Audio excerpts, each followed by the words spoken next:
in Austin, this is sort of what we do. We've got a lot of big companies here now. We've got a lot of public companies here now. We didn't used to, but now we do. But our venture capital and our startup community is strong and will remain strong, and governance at that level is pretty darn important, and that's what we're going to talk about today. So thank you guys for coming. I know you, Krishna, with as many boards as you sit on, the fact that we actually got you here is, do you have one to go to after this? Okay. Okay, so I'm going to start out with, and I'm not going to ask each of you a question and an answer. I really just want you to dive in and add on to whatever your partners here are saying, because again, we can go pretty deep. I don't have to ask all these questions by any means. Again, I want to take some questions from the audience. But the first thing I'm going to talk about is, we talk about public boards a lot, right? That's what gets most of us talking about governance and joining boards and things like that. What is the biggest differences, or what are the biggest differences in being on a venture capital-backed company from a private equity or public company board? And Lynn, I'm going to start with you, because you serve on a few of those public companies and have served on some VC back. So what's the biggest difference? And I mean, is there a difference? And what does it mean in terms of the board meetings and the day-to-day? Sure, I think there are differences that are logistical and then differences that are strategic. You know, the first thing that just jumps into my head is probably legal liability. So I mean, when you're on a public board, you're just held to a certain standard, and everything about you and what you're doing is made public. And so I think that you have to be real careful there that you're with a good company, that's reputable, and that you're doing all the right things. So I won't go into all that, but that's a huge difference, is legal liability. And maybe I'm not sure that it's technically legal, but it's just your exposure to it is going to be bigger, because people know you're on that board and they see what the company does every single quarter. From a logistical standpoint, most public companies have a 12/31 year end, and most public companies follow the natural quarters, and so the workload gets very spiky. So even in a normal, without anything special going on at the company, you're really spending a lot more time 4 or 5 times a year. Whereas I think on a private board, in my experience there, being on one, and also when I was a CFO with a venture-backed board, is that can be spread out a little bit differently. And it also doesn't even have to be on the normal cadence of a public company board. So those are two differences that I see right off the bat. Well, you know,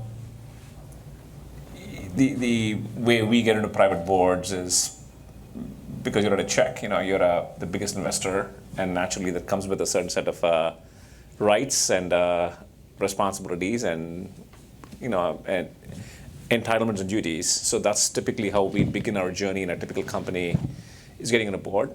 You know, in a public company context, it's of course you get to a certain shareholding, you can agitate to get on the board and so on, but largely boards are based on somebody distinctive and so on, like that, and so and bring a unique bit of expertise to the table, and that's how you end up on the board.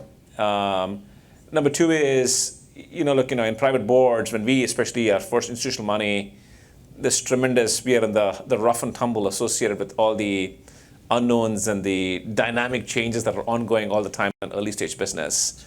We are, actively figuring out how to, what management team needs to look like, what product market do we have product market fit, what product strategy needs to be, and our theme is about being all in on Texas, all in on founders and so on, which just means we are constantly obsessing about all details associated with company building.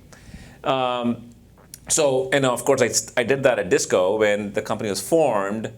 We were first investors, $2 million check writers at the data formation of the business. So I joined the board along with the founder, just two of us on the board then. And as the company grew and we were going public in 21, the founder surprised me by turning to me and said, would I become chairman of the board as a part of going public? And so that's how I'm still the chairman of the board there. And so obviously the business is a lot more mature, and you got more mature management teams, much more well-baked cadence of an operating cadence and operating sales motion and so on. So, we still have some whiteboarding sessions, but largely it's nothing remotely, of course, that's because of my institutional history with the business. where been part of hiring every single person and knew where the bodies are buried and type stuff and the institutional knowledge that's there. But the typical board member at a public company where it's so much more of a mature business, it's much more around, exerting governance and fiduciary duties, and of course, providing a certain perspective around the table. Either you have a lot of amazing CFOs end up becoming tremendous board members and heads of audit and so on. So there's a committee orientation, meets, all of that there.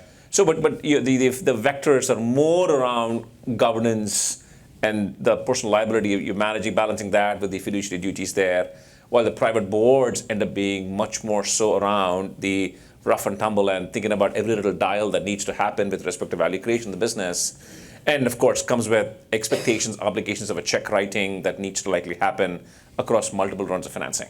And maybe I'll stop there for a moment to say, at a high level, therein lies a distinction between private and public boards there. Well, for me, my experience in the board comes in two flavors. One is on the business side, it's very early stage startup. So usually just in the food chain, the company will probably come to my firm before it comes to Krishna's.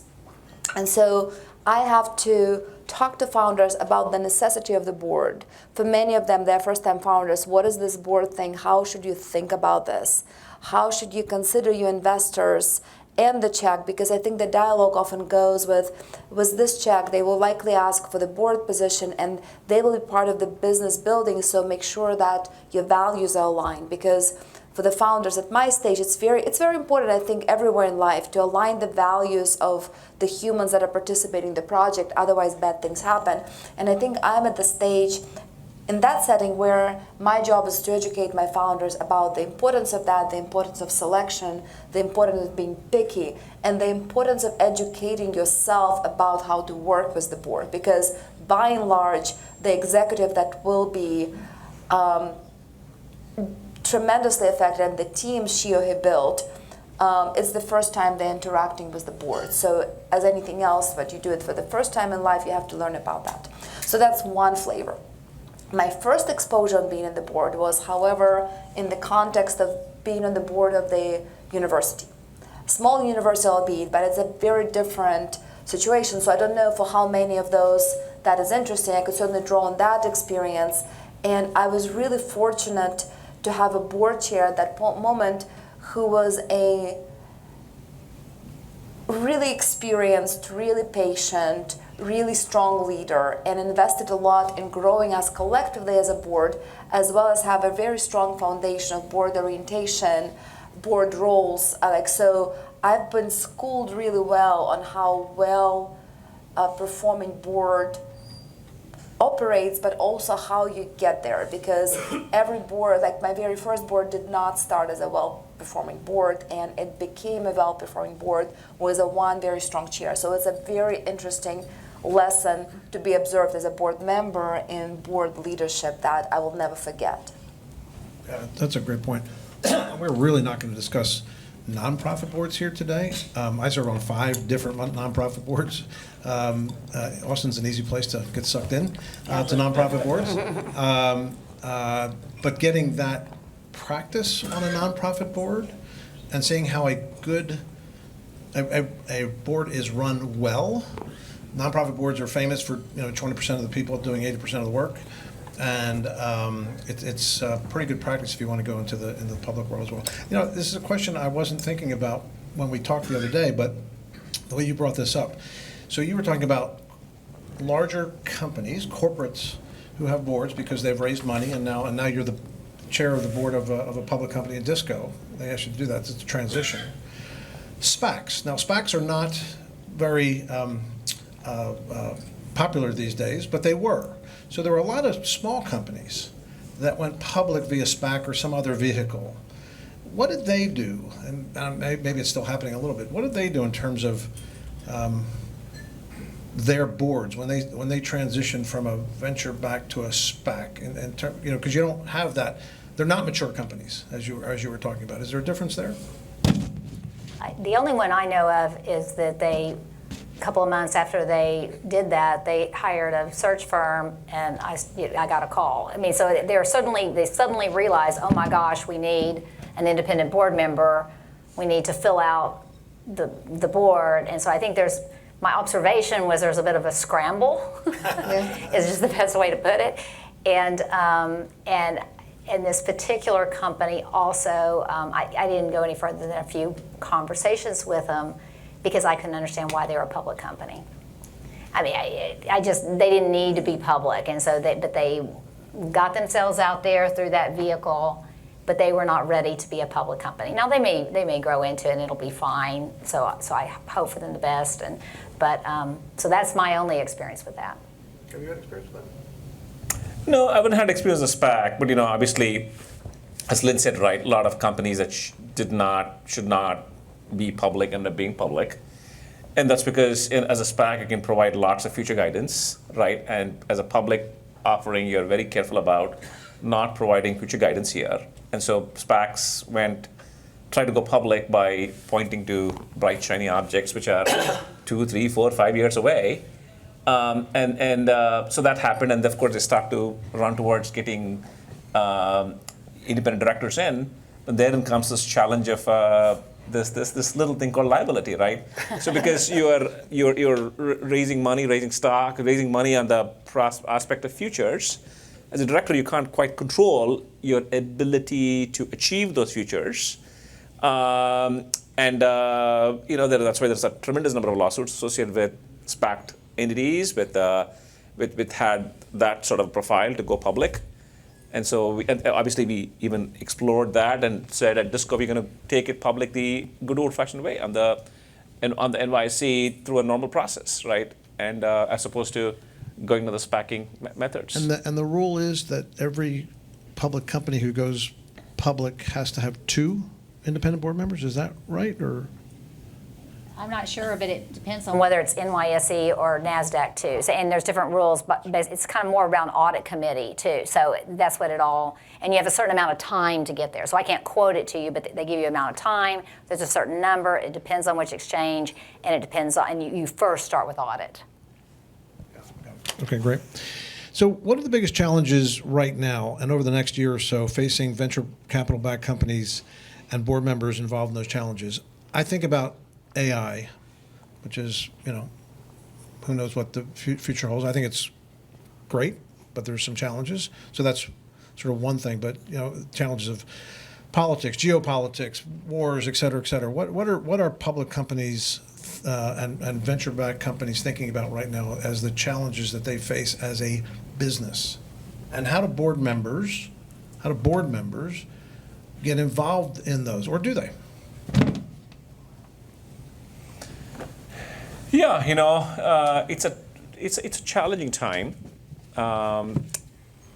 Look, private companies. We've all been in the business. I met Lynn, I think in the 01, 02 timeframe. I joined the venture business in 00. That was a crazy time. The bubble era down to the declines through 04, 05 was hard. Similarly, lots and lots of companies have raised money at fabulous valuations in 21, raised money at multiples of public valuations then, so deals that got done at 20 times, 30 times revenues, or 20 times, 30 times the next 12 months revenues, and so on. And so it's a challenge because now they have to grow into those valuations. Money is not available in plenty, and any round was going to be at a significantly lower valuations, and so on. So there is this, as a result, companies have massively cut back on expenses, focus much more on profitability. And so that's happened. So navigating through what does growth look like, how do you ever grow into the last round's valuation, when you're cutting your sales and marketing expenses, and how do you balance the tension between growth versus profitability, is a challenge. And so that's companies and boards are finding that. And of course, all of us as our investors also, we all, look, the key is we all wear 2 hats. I represent the interests of my limited partners. I'm an investor, and I have a fiduciary duty towards my private company as a board member there. And so those are 2 sometimes in conflict kind of responsibilities. And so companies will require likely more capital, but unfortunately, market valuations would say it has to be a lower price. And how do you write a check into a company which needs to be at a lower price because that's what public market valuations say, but yet as a board member representing fiduciary duties towards the portfolio, towards the company, you want to maximize the price for that business. So that creates an inherent, an inherent challenge, inherent conflict to manage and navigate through. So, and especially that's more acute, especially as you go into situations where down rounds, structured down rounds have become more normal. How do board members who represent their funds and are investors, and how do you manage that inherent conflict between the two responsibilities you have, one towards your LPs and one towards the company, and how do you rationalize that to help the portfolio company survive, because the financing needs to happen for survival purposes, is playing out for a very difficult and a challenging dynamic here when we talk about at the board level. So that's going to get played out. It's getting played out. Will get played out even more so through 24. Yeah, I'll chime in. The boards I'm involved in and the other board members I talk to, things that are being worried about. It obviously depends on the business. So a consumer business, a worldwide consumer business like Bumble is going to care more about worldwide geopolitical events and what's going on around the world than Q2, for instance. And in fact, even Bumble 2 years ago had 105 employees in Moscow. So they had to completely deal with that on a dime. So they will worry about macroeconomic and geopolitical risk in a different way. The Q2, they sell into a particular industry. And so we all know what happened last spring with Silicon Valley Bank and First Republic and all that. And so they're going to keep their hand on what's going on with financial services industry, what's going on with our community banks and our regional banks and all of that, which I don't think Bumble probably cares anything about. So I think there's the industry-specific and company-specific things that create a lot of time in the boardroom. I think the AI is over it all. I don't think anyone, can say they're not thinking about AI in some way at the board level, but at the executive management level, it's how are we going to use it to help our operation? It's, one trail, how are we going to use it to help our product or change our product, with our customers? How are we not going to do anything wrong? So putting the risk hat on and find ourselves stubbing our toe.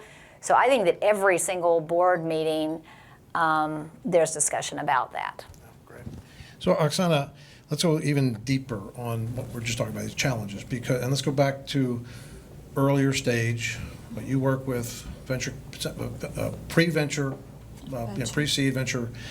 So all these things, product design, value creation, company direction, governance, fiduciary oversight, C-level compensation, business leadership, development, fundraising, through series whatever, and then exit opportunities. As a board member of a venture-backed company, and look, we all have different backgrounds. We all bring different things to the table in terms of our experiences and backgrounds of what we can bring to a company, which is why we would serve on a board. Where do you input and influence on a board when you invest from Sputnik or outside of Sputnik?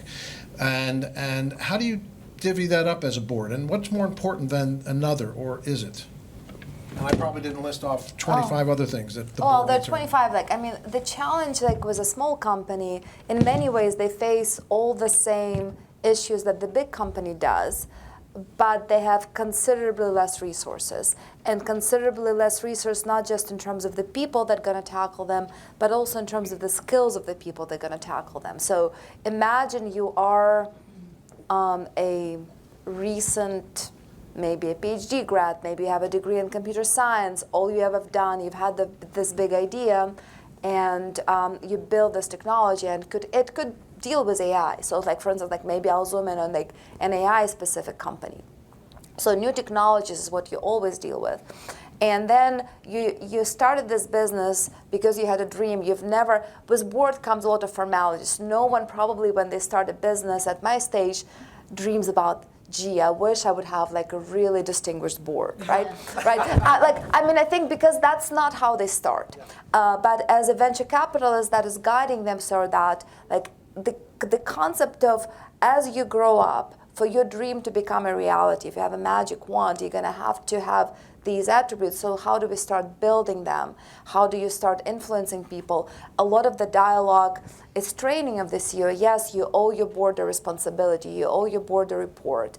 No, you won't send the presentation 30 minutes before the meeting because, and I think so you basically, so this is very much the coaching so that when they do get to the later round, you're gonna get a CEO that is already schooled and trained in knowing how to operate with her board. So I think for me, like the bigger challenge, I deal often with the board formation. I often advise with, okay, this person is coming on the board. How do you think about independence? You have to educate often founders. You're going to cede some control of your company. You were the queen of your company because in some ways you owned it, but now you're going to give these people that are shareholders a significant vote in how your company will be and how your dream will develop, and this is why this is the right thing for you, right?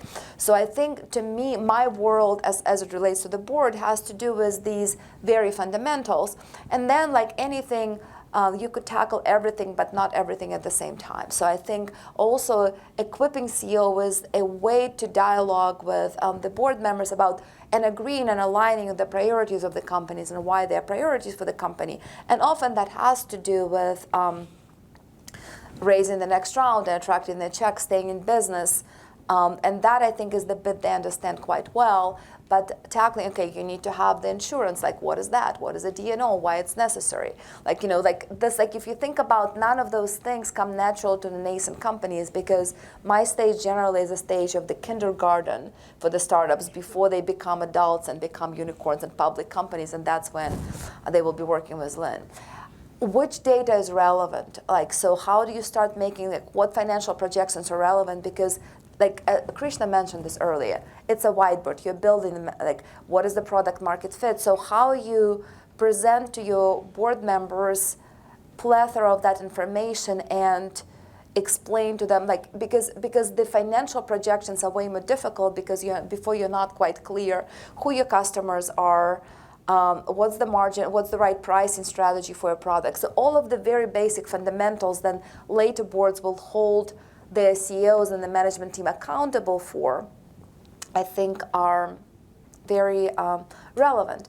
But the same token, often you bring in the board members, and useful board members who are not investors often are executives, and for many of them it could be their first board position. So you have also that education. What is your duty as a board member? How is it different from your duty as an executive? It's like what the concept that is very difficult for many to understand is noses in, fingers out. I mean, that actually is like one of the biggest things that's hard for people to get. Yet I think it's one of those things where as a board member you have to know what's happening, but you're not an operator in that business, someone else is. And so most of my difficulties measured I deal with have to do with that fundamental setup, which, if handled well, is gonna produce a stronger, more robust company, but yet it has to be put in place. Noses in, fingers out. I like that. Yeah. Yeah, happy to pick up the thread from there, and it's an important, goes to the core values at Live Oak here. Often we are first investors. Often the board is getting built for the first time. Let's take Homeward. It's a tremendous company and incredible founder who is running his own business, one of the super leaders in the country from a real estate perspective. Age of 24, running the first brokerage, most productive brokerage in Austin. And then I invest in him about almost 7-8 years after that. And so he's been the lord of his kingdom. And so at the time we invested in him, we gave him $2 million, and it was just, he was the only employee in the company. So he and I on the board, number of board members greater than number of employees of the business. But so that board seat, because we're that investors, obviously we got a board seat. But then began the journey from a board seat you're entitled to as the only investor in the business to truly earning the right to be much more than that, to earning the right to be the first person Tim would call outside of a spouse for good news and bad news.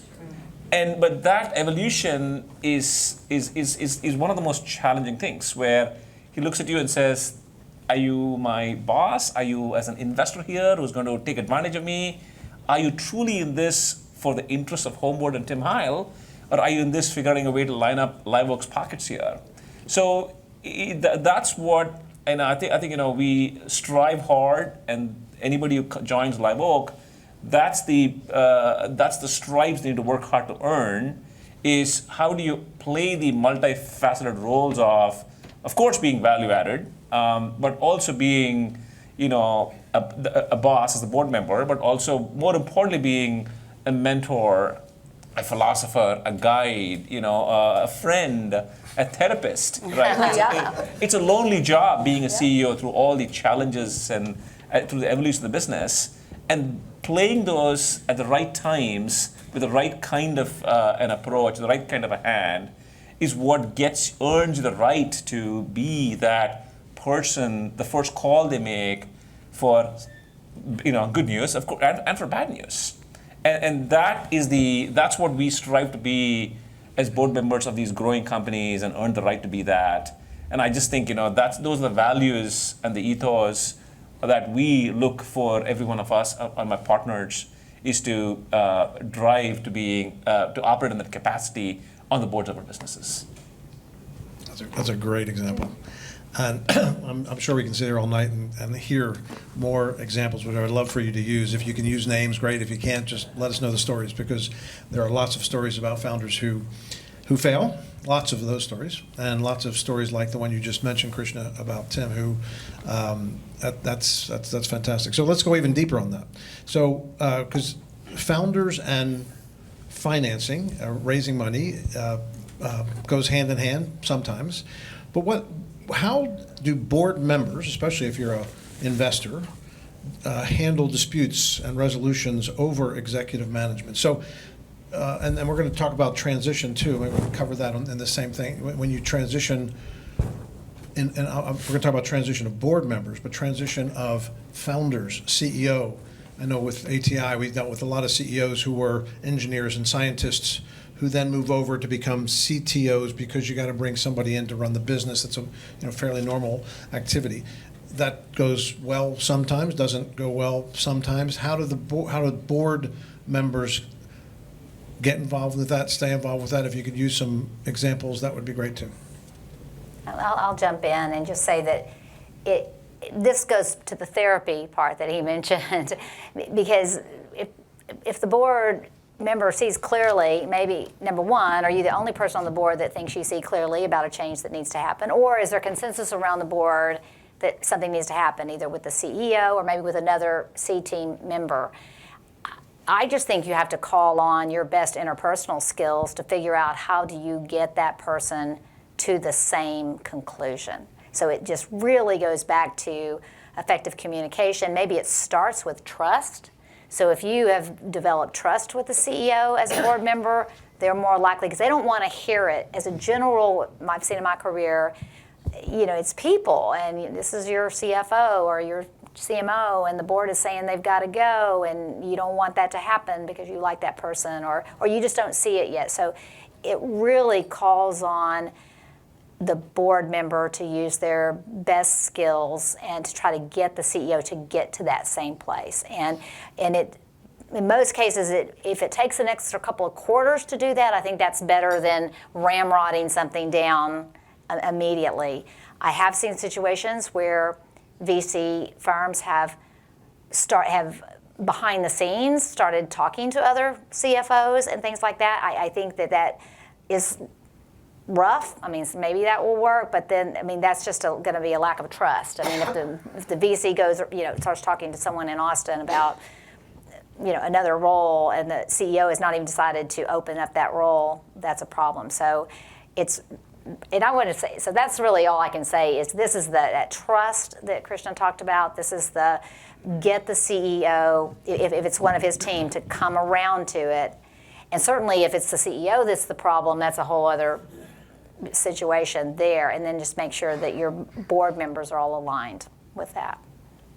I wanted to say one other thing that jumped into my mind with the last conversation. We're still kind of talking about that relationship. So I spoke to a CEO in the last couple of years at a private company in town. It's not a Live Oak company. And they were very frustrated. Feel free to disclose the name of No. It's not. I probably should, but they were very, very frustrated with the board member that was put on their board from the last fundraising raise. And we won't go all into that, because certainly there's all different facets of why that is. It may be the right person, wrong person. They just need to work on things. But fundamentally, my advice to the CEO, I said, you have to remember that you bought this. I mean, you can't, he wanted his cake and to eat it too, is basically. He wants to raise all the money and then just leave me alone. And so I think that to the extent that you're that board member that gets put on, or you have CEO friends, or perhaps you're CEOs, really think about, really early on when you're thinking about raising money, start to think about who you want in the boardroom and what that role needs to be and all that, because you can fund your business with your credit card if you want to and not worry about a board. And that's what I taught you. Did you do that? No, you didn't do that. Okay, you took someone else's money, get your, just get going on it. So there's a little bit of tough love there on that, but I don't think that he realized that really early on.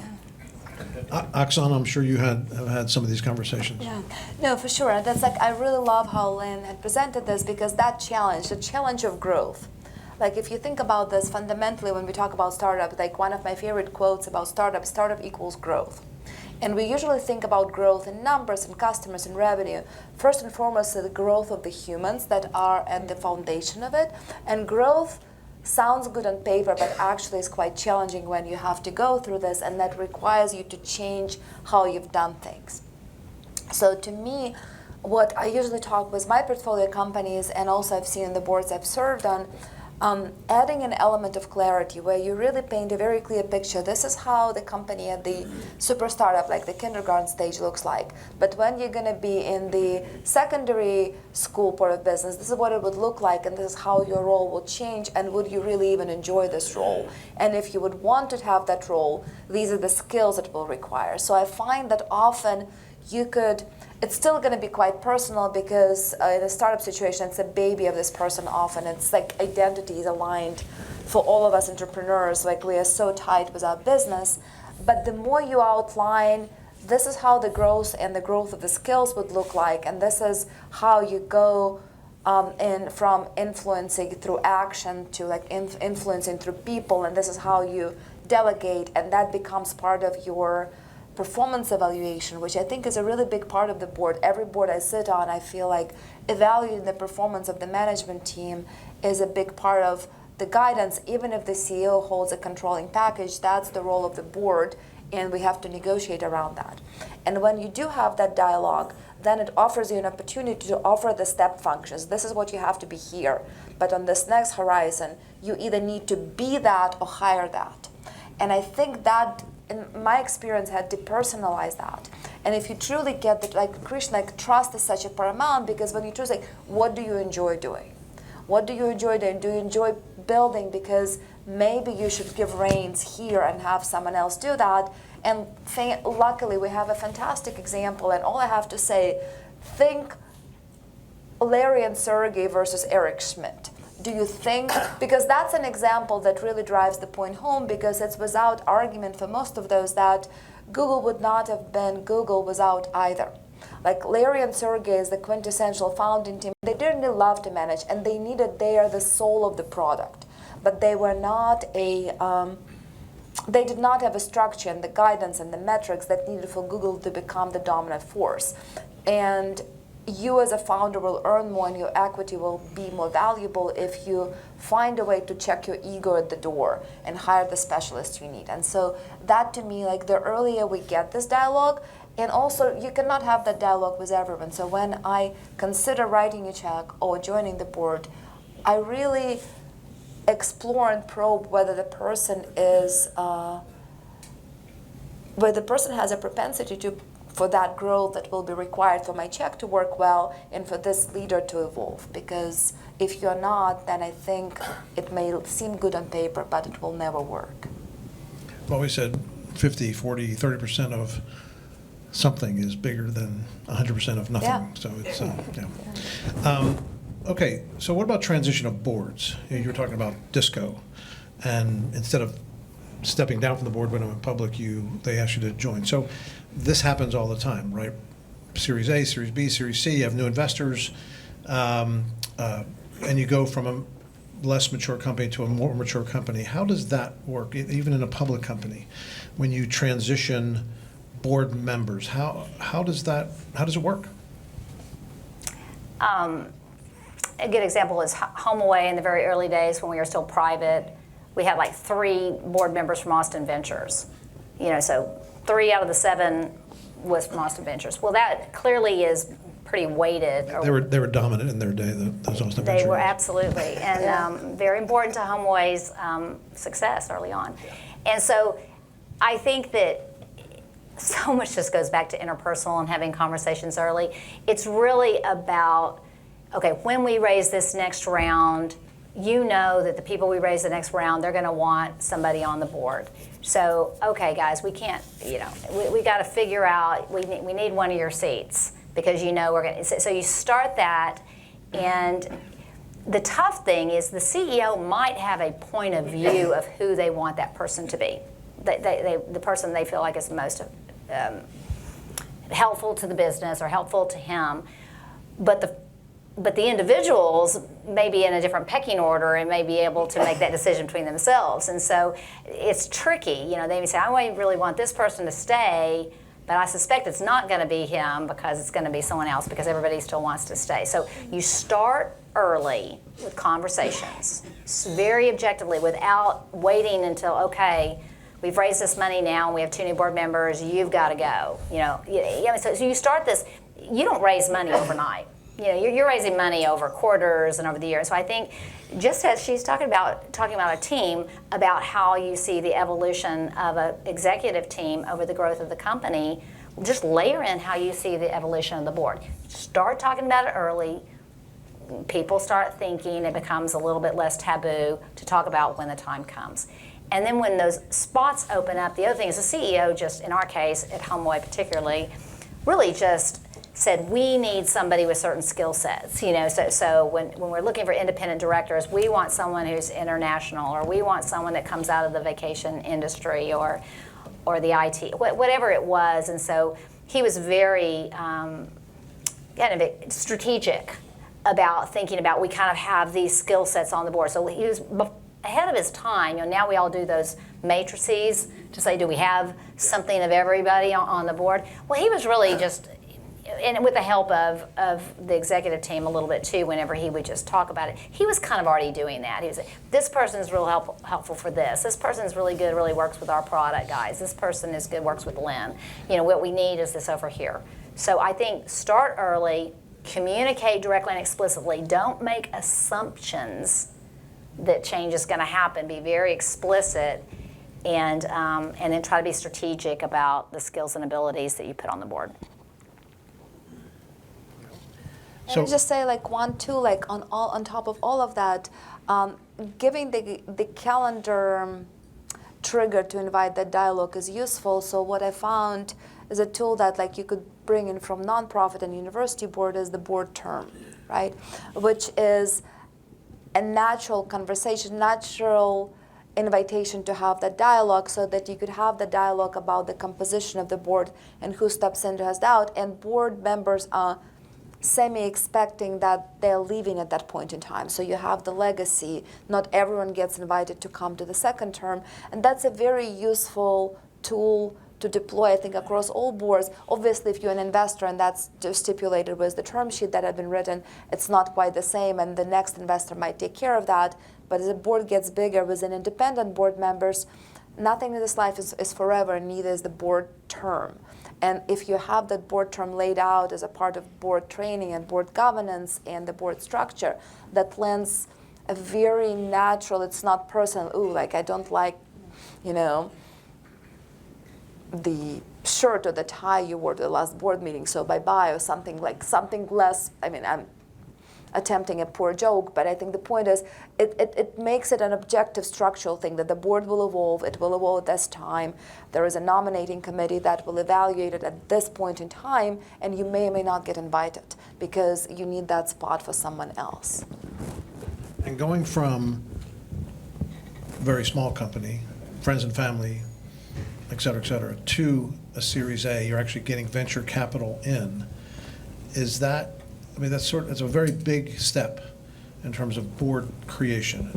And so talk a little bit about that, and maybe an example or two, the two of you guys. You've been in this for a long time. Yeah, it's obviously you're defining a formal board for the first time. You take the first institutional round. And typically, at the time you have the one or two founders and the one investor board member. That's a typical construct in those instances. At the time the founders and the venture investor are getting their bearings right, just in terms of how do you really establish this trust business? How are you going to work together? And I'm thinking about constantly, look, when we invest in a company, it's very much a bet on the founders. The founder, or at least a principal founder or the founders, are going to make it work forever, is how you think. So at the time, what you want to do is to augment them with talent. If the person's got a tremendous product expertise, you might want to augment them with sales and marketing. If they got a tremendous, they're a visionary about the industry. You think about what do you augment. So you're thinking about augmenting them, and so you're trying to build this ability to understand what is that founder's strengths and weaknesses, and team building as a part of that, as a big part of it. And as a result, it's difficult to add one more, say, an independent in the mix so early in the equation, because you're truly defining how the operating cadence or the collaborating cadence with the founding team, with the leadership at the time. And often, and so that, hopefully, that marriage works well, and it's part of the trust developing part here, and so on. And then the next round, what happens typically is then the new money comes in, gets to dictate, well, let's have one more investor board member.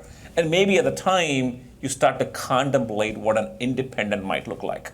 Along the way, you found smart people, domain-rich people who have been there in the industry and so on. And now you really think about how do you want to augment the CEO with some executive help in some specific areas. Maybe it's a domain knowledge person, or has been a really experienced CEO and so on. And you start now infuse that expertise into the board, maybe in the second or third rounds of financing. And then maybe, as you go forward, you don't want to keep adding a new venture lead into as a board member. If you have 5 rounds, you'll have 5 venture investors, and that's just too many, I know. So as a result, you start to peel off some relevant people as a part who have led some rounds of financing. Depending upon their value add, that becomes a negotiated thing. And then the CEO's got to say on which of these people do we really want on the board or not. It just becomes more of a nuanced conversation through multiple rounds of financing here. And so that's typically how things evolve, and often the evolution happens from investor board members based on new money speaks. And then there is, the 1 to 3 outside board members who are not affiliated with money is often a function of chemistry meets domain knowledge and expertise. Often, if you're thinking about going public, you want to have a, head of audit who's a, someone who looks like Lynn. You start to add to the mix here as a part of going public, or all things you start to contemplate here in the evolution of boards for a company. I'm going to open up here in a second. I've got a bunch of questions if nobody's got questions, but I'm sure you've got questions. Diversity. Diversity is something which has arisen over the last 5, 6, 7 years around lots of things, but especially the makeup and composition of boards. And we're sort of still here. Maybe it's a little less because of politics and other things. But you talk about talent, you talk about money, you talk about connections, why you bring people on boards. Where does diversity sit now, today, in those decisions? Well, I would say that it's still there. It's not there as strongly in the last year as it was 3 or 4 years ago. And I think a lot of that had to do with the build up to California law. And there was a date at which point that you had to have a certain percentage of women.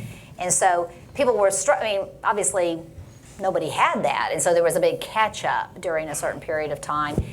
It feels like to me, just when I get calls from recruiters and I talk to people, that they're not just calling me for that reason as much anymore as I felt like maybe it was true earlier on. But I still think when you talk to a CEO, even of a public company, they still believe in it. They may not want to tell everybody that they believe in it. They may not want to write it, give as many paragraphs in the 10K about it, because then they'll get targeted. But they still care about it. They still care about diversity because they think fundamentally people care about, a company cares about that and their team cares about that, and they like to see that at the top, whether that's in the leadership team or the board. So I think it's still there. I think it's just not heralded the way it has been heralded in the past. Yeah, the way I think about it is, diversity obviously matters immensely. You just don't want to have all one demographic represented. So the way, I've advised CEOs, and we have done this, is let's look harder, right? Just because you just look for, it's easy to find a certain demographic too easily. Just don't keep adding that person to the board. There are incredible people who can be diverse and, matching a more wider collection of demographics. It might take a few more weeks, maybe a month more, a couple months more to look. But look harder, then you might have even more of a balanced board here with more additional perspectives, unique perspectives, and more nuanced perspectives, in addition to the core skill set you're looking for in the first place in that board member. So I think, you just got to keep thinking about the importance of what you get from the elements of diversity, not to build a diverse board for the sake of being a diverse board, but make that to be one of the dimensions of the spider graph for saying, that's going to be additive to these perspectives going to have, and don't do that don't compromise on other expertise, but just look harder, right? That's the way we think about it in terms of building diverse boards. Great answer. Oksana? Very well said. I was just going to say that at the early stage company, the company's got to be pragmatic. When you have a 2-person board, it's going to be a 2-person board. I think as a physicist, the statistics apply to a group, you have to have a sample. So it's very hard to have a diversity in a group of 2 or 3. But I think as you get to a group of 9, I think if I don't think anyone in this room needs the proof, and I think most CEOs don't. I think everything that Krishna and Lynn have said applies with vengeance, because that plainly makes for a better business, and I think that's where everyone could get aligned with. I think, and maybe this is my subsection, but I'm yet to work with people who don't get that point, and that maybe is by choice. I suspect so. Questions? Speak up loud, because I don't think we have Krishna, you mentioned some of the conflicts, particularly from venture board members who are also representing their limited partners, and particularly in companies that are a little bit older and maybe have an A round, a B round, and a C round. And the A round people are, hey, it's time to cash out. We've been in here for 5 years. C round guys just wrote the check. They don't want to cash out. Any best practices to try to minimize the conflict that I think most venture board members have because they're representing both their LPs and their companies? There are no silver bullets at all for that situation, and that tension is something that we will see a lot more, and it manifests in even more complicated ways. It's not even just A wants to sell and C wants to hold. There could be instances where C paid a very high price, which is happening quite a bit.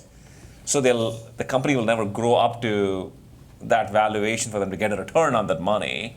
So C says, let's just sell, because I'm senior in the security stack.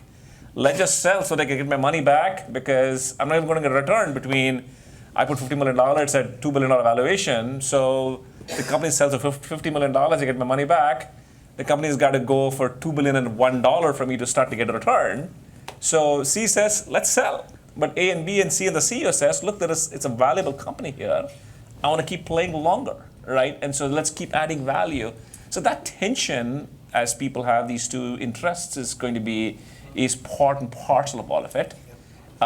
It is challenging, and hopefully you get to have you maybe do your own vetting and diligence as part of who you are signing up to be with. Thankfully, there's lots of secondary money out there to get partial liquidity and get some people off the cap table. Those are all the elements of the challenges from a CEO's perspective to go navigate and manage interests of shareholders who are also board members who get to have a say around the table.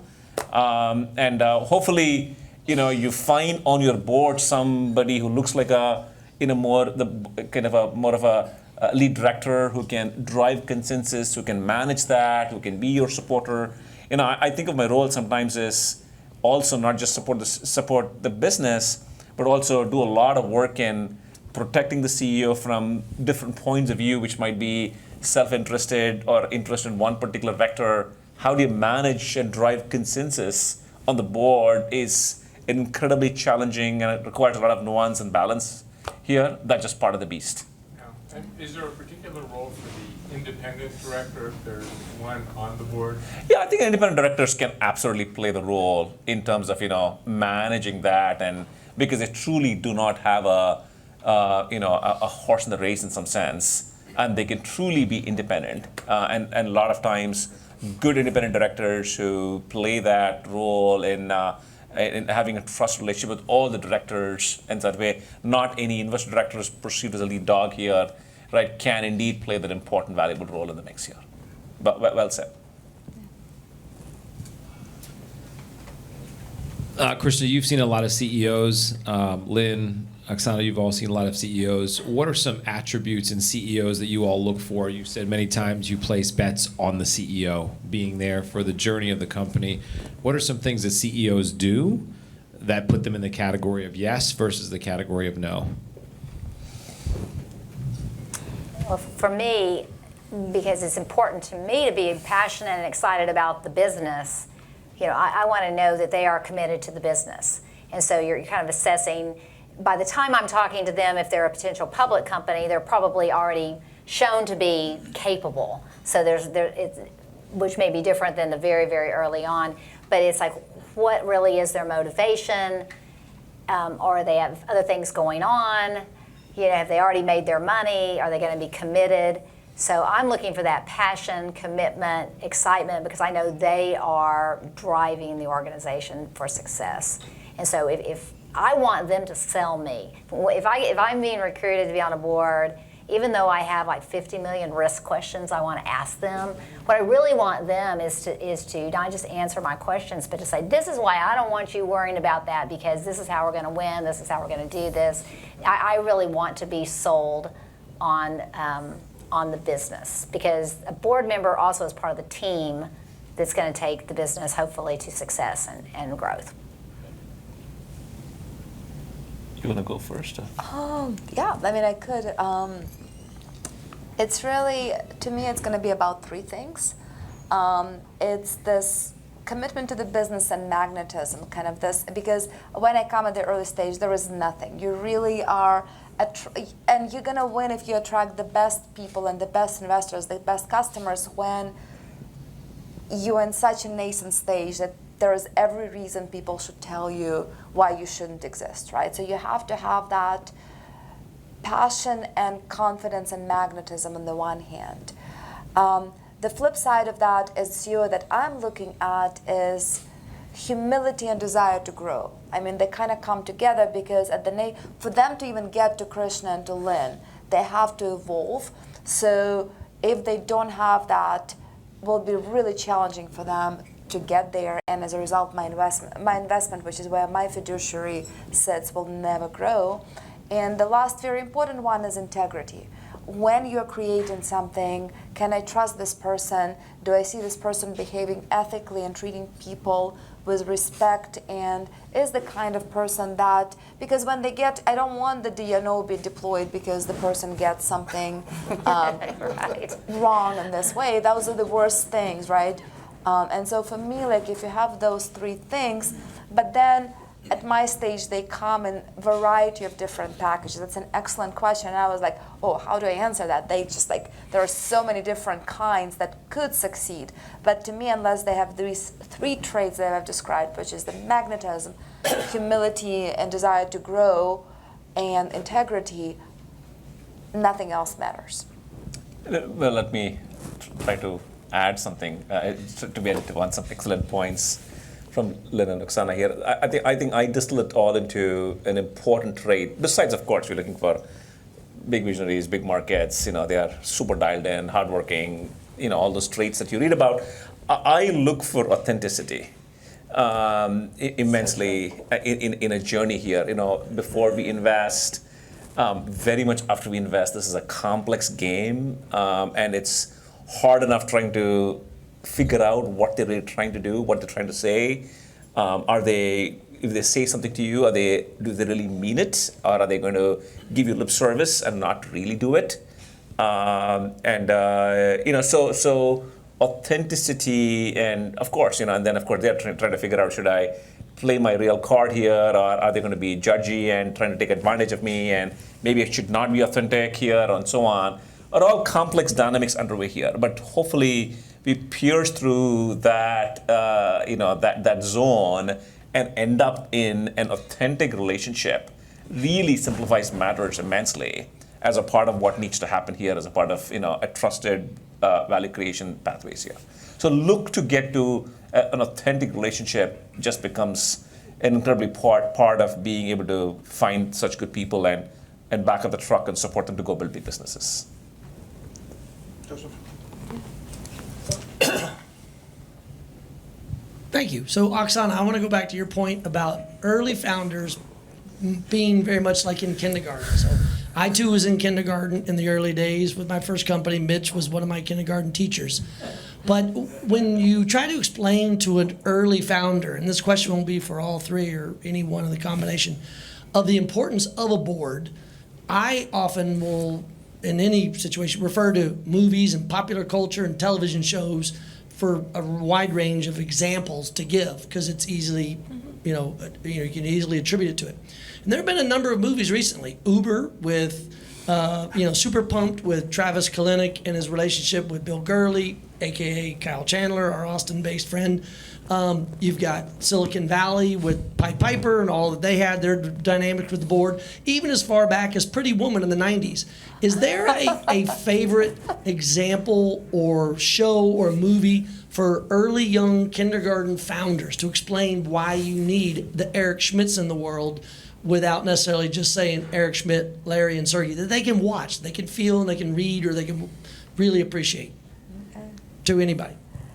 Well, I love the question first. Thank you. I feel like this is a challenge, and because none of the movies come to mind, I'm gonna look, right? Because the way without movies I was gearing to answer the question is one of my favorite questions. Please keep it secret because sometimes it tests for a variety of things, but it throws people off a bit. Is like, I give you a magic wand, and you're gonna go forward in the future at the time when you're successful. Magic wand is so that anything you want to have happen is happening. And the time in the future, I don't specify. It could be 3 years, it could be 5 years. The only thing we know for sure is at that moment in time you're successful. Describe what you see. And then I'm also sending people to look at the companies who look like that. And I think the conversation about the board for me will come from that fantasy. Like, do you see a company that you admire that does not have a board that will get them there? And I think that usually drives the point across.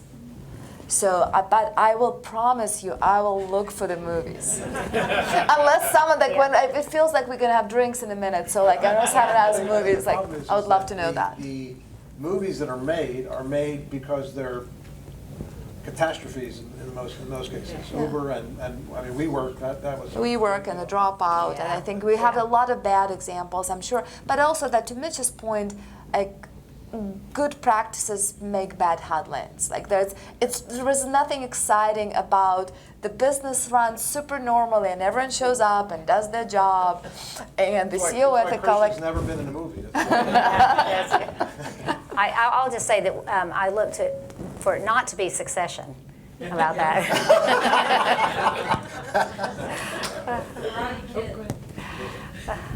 Oksana, I wanted to pick up on kind of this same line of questioning around coaching, founders through that sort of very early like seed stage. And I want to talk about stages. Mm-hmm.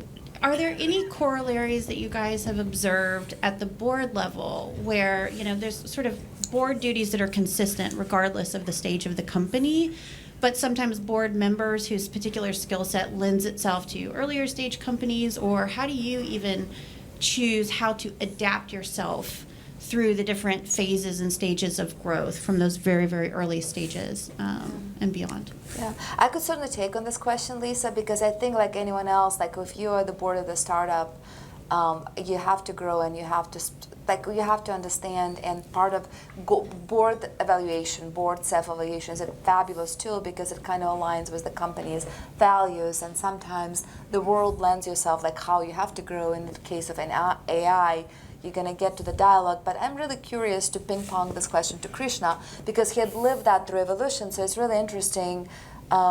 My experience at the boards were in a certain stage, so I aspire to get to the place where you start with the first check and get the board the public company. So I'm actually curious, how does, zooming on Disco, how did your role and day-to-day had changed early versus later? Like, have you even observed the difference? Yeah, roles of course change as you go into public and you think about elements of from liability through governance and so on. But let me give you my framework of being an effective board member, whether it's a private board or a public board or a nonprofit board. I've got 2 nonprofit boards I'm on, and I think the commonality across all 3 of them is, can people come in truly with a value creation mindset?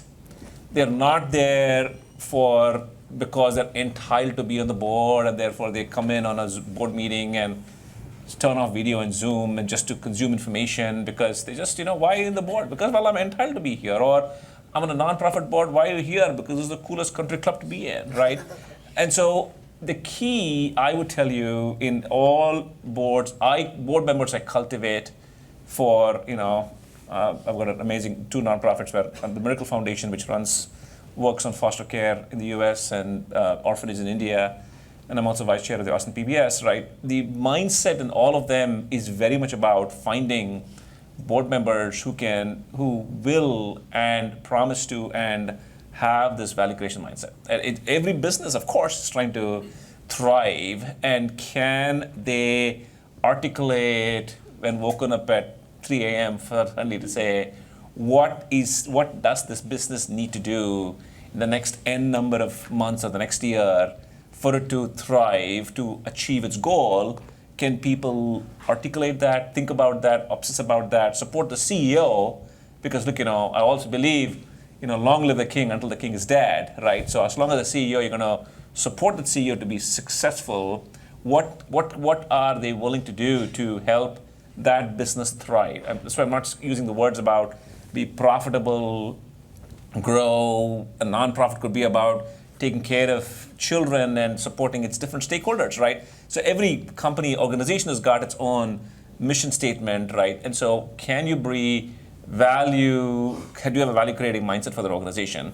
And then in the case of private companies, you've got a value creation mindset and you think about your duties to your shareholders or your LPs. In a public company, you've got a value creation mindset and you think about, then you got the corporate governance responsibility associated with that, but you still need to have value creation mindset. Non-profit board, you create a value creation mindset, and you might be responsible for developmental dollars to help them thrive.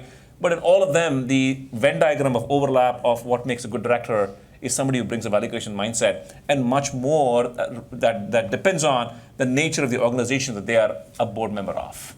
At least that's a perspective. So my question is right in between, not the early stage and not the public companies. So I'm on 2 boards right now, one very early stage. The one that's a more mature business, I think the challenge that I've seen in both is how do you keep that line of, just nosy in but fingers out? Because in many cases, we're being pulled into it a lot. So have you been in a company in that middle space where, let's say 600 million revenues, private company, I'm an independent board member, or I'm not an investor. So if you have experience with that, I am working on those boundaries there. I mean, it's communication. I mean, I think you just have to address it right up the front of especially it's a private company. I mean, how much do you want my help? And because I don't want to drive you crazy, CEO. But at the same time, I also don't work full time for you either. And so if I feel like you're asking a lot of me too much, you're trying to gauge that. Possibly you've got a gap on your team. There's someone else that you need on the team, whether it's a COO or maybe you're asking whatever that role is. So there's a little bit of navel gazing in all this. I mean, just talk about your roles, talk about expectations. It's very, in that sense, it's really very simple. What are your expectations, and maybe in the first year it's one thing, but maybe after that it's something else. But be explicit, direct, talk about it, because if you make assumptions, you're going to be misfiring, and both of you won't be happy. Whether you feel like you're giving too much or not enough or whatever. That's just my best. It's the simplest answer. Just be direct.